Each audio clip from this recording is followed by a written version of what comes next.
What's up, gamers? Welcome back to some more regularly scheduled Dead by Daylight content. Today I'm very happy to announce that BHVR gave me an early access look at the upcoming killer for Dead by Daylight's 10th anniversary, the Slasher, aka Jason, and I'm going to talk about his power and all of that sort of stuff. And before we really get into it, I'm just going to say I'm very grateful to BHVR for giving us this early access look at the killer himself. Initially, they wanted us to do an early access build, but the build wasn't stable enough in time for the time that they wanted us to work on the content for this, talking about the killer itself. And so they gave us a bunch of matches to look over to kind of analyze what the power is and everything along the way. And that was kind of just the way that things had to go. So if you see the my footage tends to be extremely similar, if not identical, to somebody else's footage, another content creator's footage that you see, that's the reason we're all pulling from the same pool of information along the way. So the Slasher, what does he do? What does Jason do in this game? Well, he has a specific power that has two components to it. So the first part is called Omnipresent Evil. When you press your ability button, you become invisible, you gain undetectable, and you cannot see survivors or their scratch marks.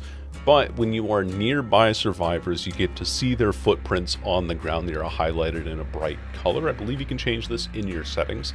And that will indicate that you're nearby somebody. Now, in order to exit Omnipresent, you can also move at an increased movement speed. I should also clarify that while you're in Omnipresent Evil.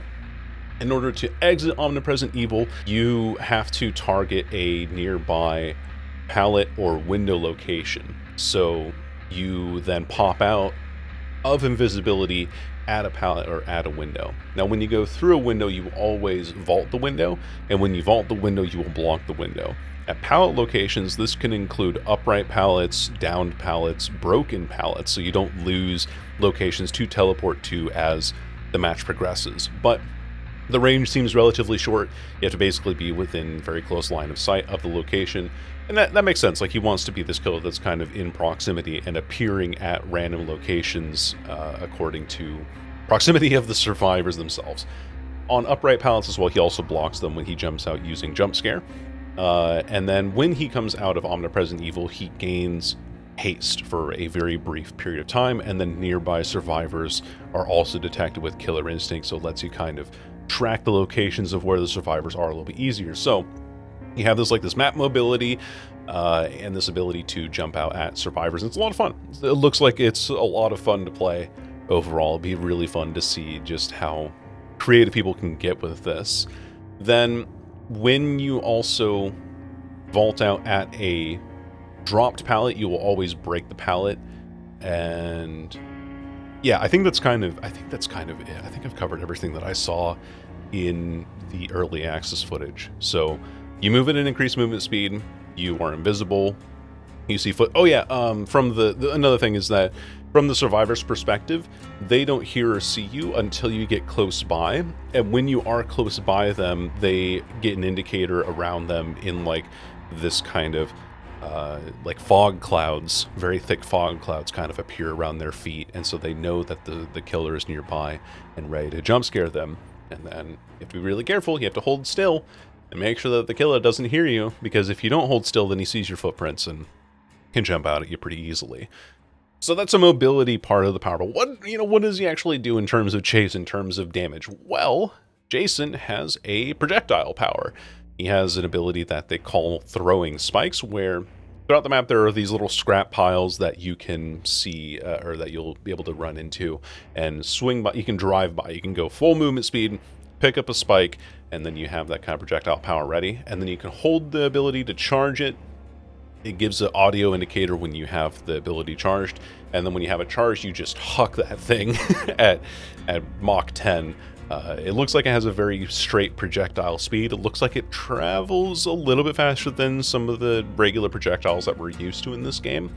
And when it hits a survivor, it will damage them. If it hits an injured survivor, it will down them. Now, spikes can be found at these random scrap piles that are placed around the map. That's the first part of it. But they can also be taken from sacrificial meat hooks. So you can actually yoink a spike off of a sacrificial meat hook and throw that at a survivor. Now, when you yoink it off of off of a sacrificial meat hook, or after you hook a survivor, you also get the specific hook spike. The hook spikes themselves will impale a survivor and leave them with broken for as long as the spear, as this like javelin or hook spike is embedded in them. Then if a survivor is then hit, an injured survivor is then hit with a hook spike, they will then become impaled on the wall that they collide with and immobilized, whereupon you can walk up and grab them instead of having to like walk over and then pick them up and then, you know, that kind of like rigmarole. They are just immobilized and you just pick them up immediately and put them right on your shoulder. The way that you refill the scrap piles around the map and you refill all of your spikes, and how you replenish them is by reactivating your omnipresent evil power. So there is like a kind of codependency there in terms of being like you have to actually use the mobility and the stealth power in order to actually gain more reloads for your throwing spikes. So there's like some kind of give and take that you have to use both sides of the power. You can't just like not interact with the power, but because it has such a, it's not like very dependent on fixed locations comparatively, I think that this is just going to be totally fine to work with, and it seems really exciting. It seems really fun. I know that myself, you know, the killers that I like to play and the way that they all play out, this one might be one that I might be potentially interested in playing overall for a long time, and I hope that you guys are as well. I'm definitely going to be trying him out in the PTB when that comes out tomorrow, and getting more of an understanding of all of the add-ons and the proper numbers that go into the power and everything. But for now, this was like a very quick early access look at what Jason will be doing in Dead by Daylight, and I cannot wait to see even more detail tomorrow when all of this reveals, and I hope you guys are excited as I am for it too. So, thank you so much for listening to me ramble a little bit. I know it's a very short video, relatively speaking, about the killer that's coming up, but you know, wanted to save a lot more of the more technical stuff, a lot more of the specifics for the PTB when that comes out tomorrow. And I hope you're all having a wonderful day. Take care, and goodbye. Also, I totally forgot, here's what the Mori looks like. You grab him with the hook, and then you got him, and then you throw him on the ground. It's pretty nasty stuff. Kick the gasoline and light him on fire and leave him a corpse. It's holy smokes. Anyway, okay, thanks for watching. Sorry I forgot about the Mori. I was excited to talk about the power. Okay, bye-bye.